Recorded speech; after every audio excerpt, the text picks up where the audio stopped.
Hola,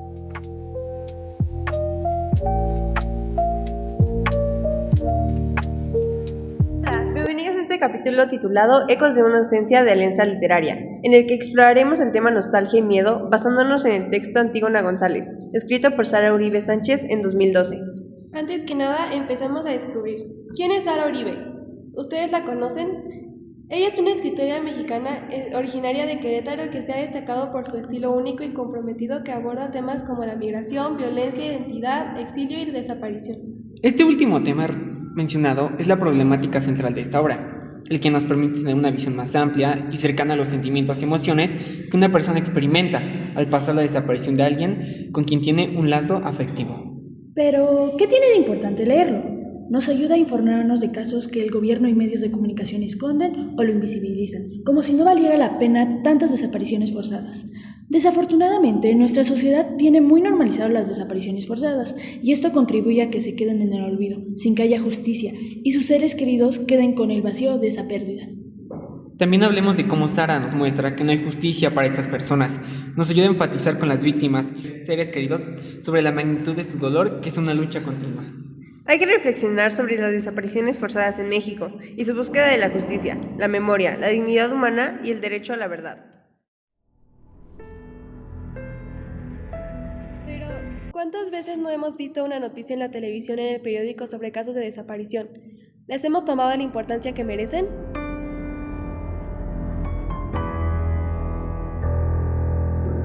Bueno, ahora que conocemos algunos datos de la autora y tenemos un poco de contexto de la problemática de la obra, podemos comenzar a analizarla con mayor profundidad y detalle.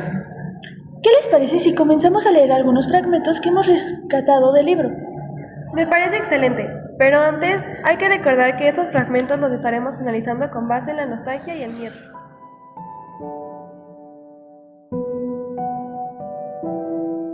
Empecemos con los de miedo.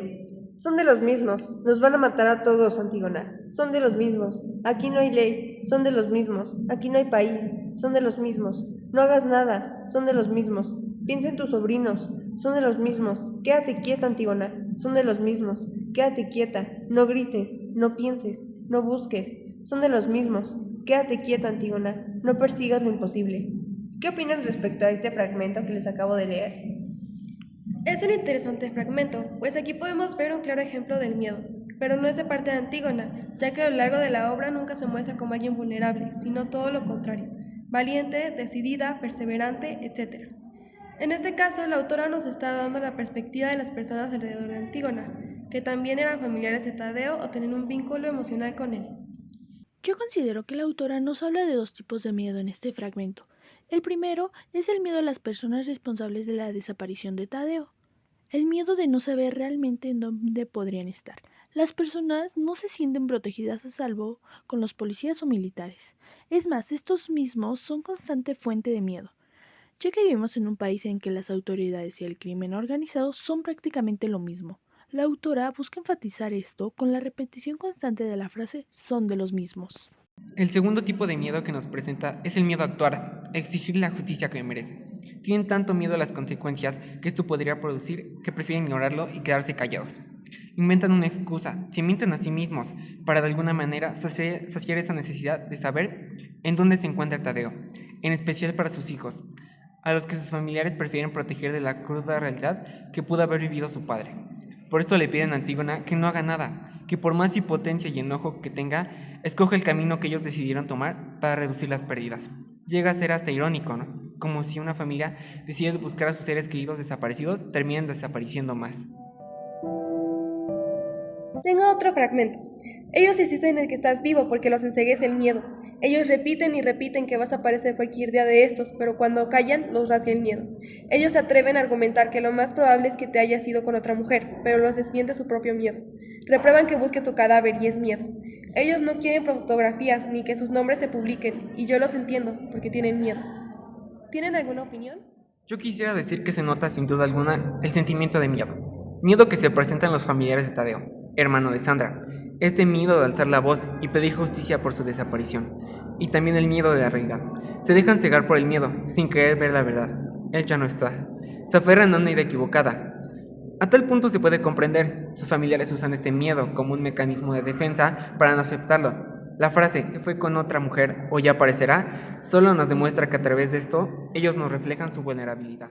Por mi parte, el fragmento de que ellos no quieren que Sandra busque su cadáver, no quieren fotografías ni que sus nombres se publiquen, yo lo puedo interpretar de dos formas. La primera, un miedo a que tengan que aceptar su desaparición. Y el segundo, el miedo que va de la mano con el silencio. No quieren que tal vez los responsables de la desaparición tomen represalias contra ellos. ¿Por qué? Es simple, porque si se mantienen en silencio y en las sombras, podrían evitar atraer algún peligro contra su familia si piden la justicia que se merece la desaparición, ya que no quisieran volver a pasar otra desgracia como lo fue con Tadeo. Ahora continuaremos con fragmentos relacionados con la nostalgia. Empezaré con uno. Hay noches en que te sueño más flaco que nunca. Puedo ver tus costillas, no traes camisa y andas descalzo. Puedo ver tus ojeras y tu cansancio de días. Andas solo por ahí en las noches, recorriendo calles de ciudades desconocidas. Andas rastreándome, Tadeo, como quien se aferra a algo incierto, como quien aún en la zozobra guarda un poco de cordura y busca la salida de emergencia. Andas buscándome en la oscuridad y a tientas porque de algún modo intuyes que voy tras de ti. Por eso te pienso todos los días, porque a veces creo que si te olvido, un solo día bastará para que te desvanezcas. ¿Qué podemos rescatar de aquí? En este fragmento puedo notar que la nostalgia se presenta como un intento de aferrarse a algo, de manera que los recuerdos compartidos son la única manera que le queda para mantener viva la presencia de esa persona. Concuerdo con Mariana, y puedo agregar que la frase "un solo día bastará para que te desvanezcas" evidencia la fragilidad de la memoria y el poder del olvido, sugiriendo que los recuerdos solo duran un poco tiempo y pueden desvanecerse rápidamente. Es por eso que sentimos la necesidad de retenerlos durante toda nuestra vida, y la nostalgia se convierte en una forma desesperada de preservación de aquello que tememos perder para siempre. Vamos con el último fragmento de nostalgia. Mamá solía llevarnos con frecuencia en el verano. Decía que solo así conseguía apaciguarnos los días más calurosos. Una ensalada de atún, una barra de pan, un termo con agua de limón, un par de toallas y su tejido. Eso era todo lo que necesitábamos. Al llegar lo primero que hacías era arrancarte la camisa, pantalón y zapatos. Una vez cercanas las aguas era imposible domesticarte. Corrías hasta el árbol más alto, trepabas por sus ramas y te aventabas sin más a las pozas. Aprendiste tú solo a nadar, nunca te dio miedo, ni siquiera después de aquella vez que caíste mal y te abriste la frente. La sangre escurría mezclada con el agua por tu rostro mientras te regañaban. A ti parecía no importante. Recuerdo tu mirada perdida. Estabas ahí con los puños apretados, sin quejarte de que mamá te limpiara la herida. Pero al mismo tiempo estabas en otra parte. Me gusta soñar ese río, ¿sabes? Me gusta porque sé que no volveremos jamás a sus aguas. Este es mucho más extenso. ¿Qué podemos decir de este? Como podemos observar, este texto es una memoria de Antígona, recordando buenos momentos que pasó junto a su hermano y madre, anhelando poder regresar a esos tiempos y revivir las experiencias bonitas que tuvieron juntos cuando todavía estaba presente. Al mismo tiempo, nos narra un poco de la valentía que su hermano tenía y en cierta parte admirando su coraje y valor para enfrentar las cosas.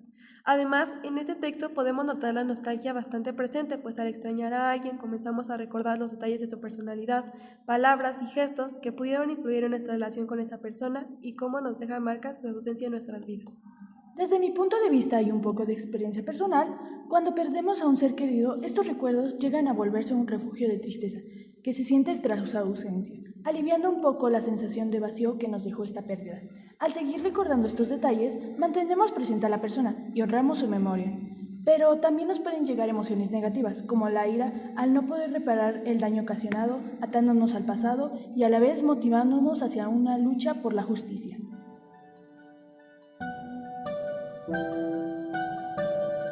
Estos son los 4 fragmentos de miedo y nostalgia. Con esto cerramos el análisis del libro. Para concluir este capítulo queremos analizar qué nos quiso transmitir la autora en esta lectura y en qué nos hizo más conscientes.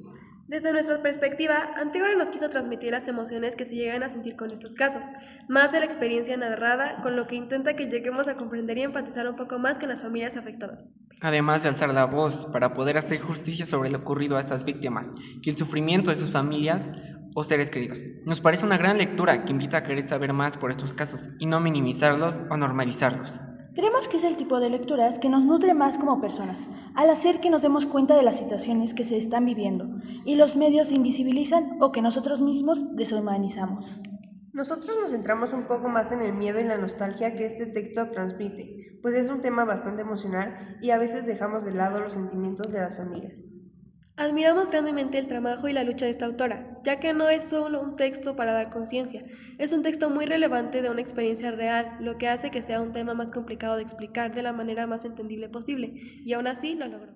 El tema nostalgia y miedo es una situación que todos llegamos a vivir en algún punto, pero en este caso es algo mucho más sensible, pues al tener situaciones de desaparición, a veces son los sentimientos más recurrentes, pues al no poder hacer nada más, solo queda recordar y tratar de luchar. Si no han leído esta obra, los invitamos a tomarla en cuenta para su siguiente lectura. Es un texto bastante real, donde no solo entiendes la situación, sino que también te hace verlo desde su punto de vista. Con esto nos despedimos de ustedes y les dejamos una gran recomendación literaria. Esperemos que tengan un lindo día. Hasta el próximo capítulo.